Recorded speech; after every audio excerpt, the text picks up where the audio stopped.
To Vic Diabetic. I remember when Paul Blart Flop Cop came out, and the second one, the first one was decent, the second one was just flat out horrible. But I remember Vic Diabetic thought he was going to be famous afterwards. He's like, it's just the beginning.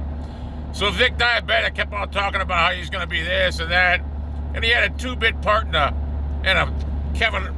Kevin James's flop movie, Mall Flop or Flop Cop, and it never really precipitated for him. He still does these shows around Las Vegas, or, New Jersey. He's basically your like comedy club guy, and he's one of them guys that tries too hard to be entertaining. It's embarrassing. He's like 60 years old too, and I have a hard time actually believing how some people actually watch him. But I think he's flat out unfunny. But now it's been brought to my attention that he's copying me the way I make noises. And it doesn't surprise me. That's what hacks do.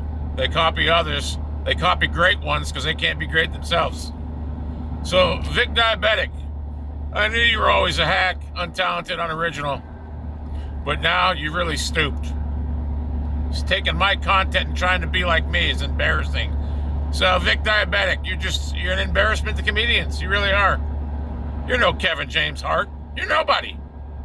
Funny thing is, I thought you were going to be big time after that fucking Kevin James flop. What happened? I haven't seen you in any other movies. And you should have known. Let me explain something to you, Vic Diabetic. If you were good, Kevin James would have never asked you to be in a movie. He never lets anyone better than him in a movie. That's just how he is. He's real sensitive about comedian straits.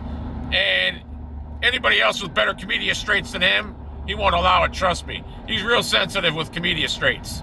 So you should have known when you were picked by Kevin James to be in his movie. That tells you all you need to know about him. You had no chance. So anyway, bye-bye, Vic Diabetic. Unfunny, untalented hack.